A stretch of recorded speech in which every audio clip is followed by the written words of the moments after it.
ನಿಮ್ಮ ಹಳೆಯ ಚಿನ್ನದ ಒಡವೆನ ಅಧಿಕ ಬೆಲೆಗೆ ಮಾರಬೇಕೆ?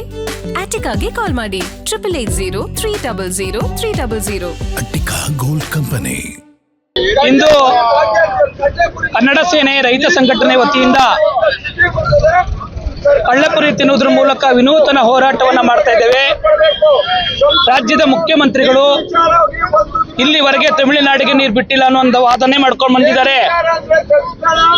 ಕಬಿನಿ ಮತ್ತು ಕಾವೇರಿಯಿಂದ ಹೋಗಿರುವಂತ ನೀರಿನ ಅಂಕಿಅಂಶಗಳನ್ನ ರಾಜ್ಯದ ಜನರ ಮುಂದೆ ಪ್ರಕಟಿಸಬೇಕನ್ನೋ ಆಗ್ರಹವನ್ನ ಮಾಡ್ತಾ ಇದ್ದೇವೆ.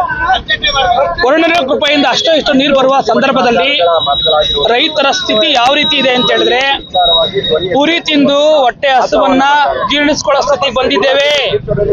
ಇನ್ನಷ್ಟು ನೀರು ತಮಿಳುನಾಡು ಕೊಟ್ಟಾಗ್ಬಿಟ್ರೆ ಅದೇ ಭಾಗ್ಯವನ್ನ ನೀವು ಕೊಡಬೇಕಾಗುತ್ತೆ ಅನ್ನೋ ಆಗ್ರಹವನ್ನ ಕನ್ನಡ ಸೇನೆ ಮಾಡ್ತಾ ಇದೆ. ರಾಜ್ಯದ ಮುಖ್ಯಮಂತ್ರಿಗಳೇ, ರಾಜ್ಯದ ಶಾಸಕರೇ, ಸಂಸದರೇ, ನಿಮ್ಗೆ ನಾನು ಮನವಿ ಮಾಡ್ಕೊಳ್ಳೋದೇನು ಅಂತ ಹೇಳಿದ್ರೆ, ಕಾವೇರಿ ನದಿ ನೀರಿನ ಸಮಸ್ಯೆನ ಕಾವೇರಿ ಸಮಸ್ಯೆಯಾಗೆ ಉಳಿಸ್ಬೇಡಿ. ವಿನಂತಿ ಪೂರ್ವಕವಾಗಿ ಕೇಳ್ಕೊತಿದ್ದೀನಿ. ನೀವೇನಾದ್ರೂ ಈ ರಾಜ್ಯದ ಜನರ ಪರವಾಗಿ ನೀವು ಕೆಲಸ ಮಾಡ್ತೀರಿ ಅಂತೇಳಿ ನಿಮ್ಗೆ ಜನ ಮತವನ್ನ ಕೊಟ್ಟು ನಿಮ್ಮ ಶಾಸಕರು ಎಂಪಿಗಳಾಗಿ ಮಾಡಿದ್ದಾರೆ.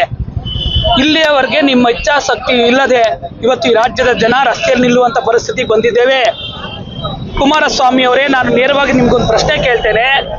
ಬಿಡದಿಯಲ್ಲಿ ನಡೀತಿರುವಂತಹ ಹೋರಾಟಗಾರ ಧ್ವನಿಗೂಡಿಸೋರು, ನೀವು ಪಾದಯಾತ್ರೆ ನಡೆಸೋರು, ಅದೇ ರೈತರು ರೀತಿಯವರು ರಸ್ತೆಯಲ್ಲಿ ನಿಂತು ಒಂದು ತಿಂಗಳಿಂದ ಹೋರಾಟ ಮಾಡ್ತಿದ್ದಾರಲ್ಲ ಕುಮಾರಸ್ವಾಮಿ ಅವರೇ, ಯಾಕೆ ಇಲ್ಲಿವರೆಗೆ ನೀವು ಧ್ವನಿ ಬಿಚ್ಚಿಲ್ಲ?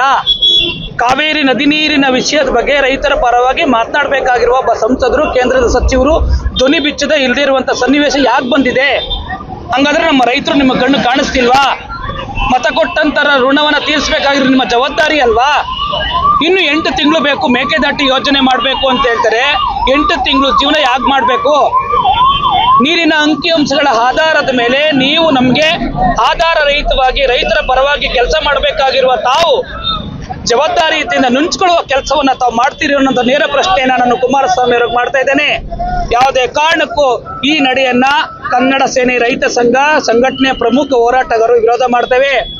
ಒಂದು ಸಾರಿ ಕೂಡ ಸಂಸದರು ಒಂದು ನಿಯೋಗ ಮಾಡಿ ಪ್ರಧಾನಮಂತ್ರಿಗಳನ್ನ ಭೇಟಿ ಮಾಡುವ ಕೆಲಸ ಮಾಡದೇ ಇರುವಂತವರು, ಎಂಪಿಗಳಾಗಿ ಉಳಿಯೋದಕ್ಕೆ ಯೋಗ್ಯತೆ ಇಲ್ಲದವರು, ತಾವು ರಾಜ್ಯಕ್ಕೆ ರಾಜೀನಾಮೆ ಕೊಡಬೇಕು, ನೀವು ಚಳವಳಿಗೆ ಬರಬೇಕು. ಯಾಕೆ ಕರ್ನಾಟಕ ರಾಜ್ಯದ ಜನ ಮಾತ್ರ ಮತದಾರರು ವೋಟ್ ಹಾಕುವಾಗ ಮಾತ್ರ ನೆನಪಾಗ್ತಾರ?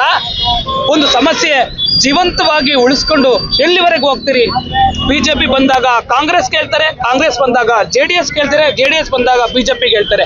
ಈ ಪಕ್ಷಕ್ಕೆ ಅವರು, ಆ ಪಕ್ಷಕ್ಕೆ ಇವರು ಮಾಡಿಲ್ಲ, ಅವರು ಮಾಡಿಲ್ಲ. ಎಲ್ಲಿವರೆಗೆ ಆಡಳಿತ ಮತ್ತು ವಿರೋಧ ಪಕ್ಷದ ನಾಯಕರು ಈ ಸಮಸ್ಯೆಗಳನ್ನ ಸಮಸ್ಯೆಯಾಗೆ ಉಳಿಸ್ತೀರಾ ಅನ್ನೋ ಪ್ರಶ್ನೆಯನ್ನ ನೇರವಾಗಿ ನಾನು ಆಗ್ರಹ ಮಾಡ್ತಾ ಇದ್ದೇನೆ. ರಾಜ್ಯದ ಸಮಸ್ಯೆಯ ಪರಿಹಾರಕ್ಕಾಗಿ ಮೇಕೆದಾಟು ಯೋಜನೆಯನ್ನ ಸರಿಪಡಿಸಬೇಕು. ಅದ್ರ ಜೊತೆಗೆ ಕಾವೇರಿ ನದಿ ನೀರಿನ ನೀರು ಎಷ್ಟು ತಮಿಳುನಾಡಿಗೆ ಹೋಯ್ತು ಅನ್ನೋ ಅಂಕಿಅಂಶವನ್ನ ಕೊಡಬೇಕು. ಈಗ ಇವತ್ತಿನಿಂದಲೇ ಕಾವೇರಿ ನದಿ ನೀರಿಗೆ ಹೋಗ್ತಾ ಇರುವಂತ ತಮಿಳುನಾಡಿಗೆ ಹೋಗ್ತಾ ಇರುವ ನೀರು ಯಾವುದೇ ಕಾರಣಕ್ಕೆ ನೀರನ್ನ ಸ್ಟಾಪ್ ಮಾಡಬೇಕು ಅನ್ನೋ ಆಗ್ರಹವನ್ನ ಮಾಡ್ತಾ ಇದ್ದೇನೆ. ಅದ್ರ ಜೊತೆಗೆ ಪ್ರತಿ ಟನ್ ಕಬ್ಬಿಗೆ 5,000 ಬೆಲೆ ನಿಗದಿ ಮಾಡಬೇಕು. ಬರಪೀಡಿತ ಪ್ರದೇಶ ಆಗಿರುವ ಎಕರೆಗೆ 2 ಲಕ್ಷ ಹಣವನ್ನ ಕೊಡಬೇಕು ಅನ್ನುವ ಆಗ್ರಹವನ್ನ ಕನ್ನಡ ಸೇನೆ ಮಾಡ್ತಾ ಇದೆ. ಕಡಲೆಪುರಿ ತಿಂದು ಚಳವಳಿ ಮಾಡುವಂತ ಪರಿಸ್ಥಿತಿ ಬಂದಿದೆ. ಕಾರಣ ಏನು ಅಂದ್ರೆ, ಕಡಲೆಪುರಿ ತಿಂದು ಚಳವಳಿ ಮಾಡುವಂತ ಸಮಯ ಬಂದಿದೆ. ಕಾರಣ ಏನು ಅಂತಂದ್ರೆ, ಅಲ್ಲಿ 9,000 ಕ್ಯೂಸೆಸ್ ನೀರ್ನ ಬಿಡ್ಬೇಕು ಅಂತ ಹೇಳಿದ್ರು.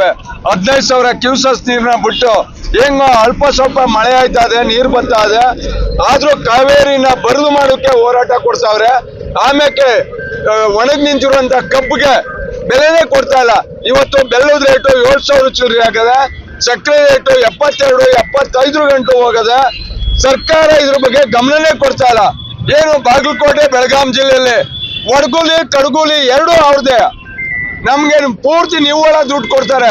ಇಲ್ಲಿ ಕಡಗುಲಿ ಒಡಗುಲಿ ಎರಡೂ ನಮ್ದೇ. ನಮ್ಗೆ ಅದ್ರಲ್ಲಿ ಹಿಡ್ಕೊಂಡು 2,000 ಚಿಲ್ಲರೆ ಭಿಕ್ಷೆ ಕೊಟ್ಟಂಗೆ ಕೊಡ್ತಾರೆ.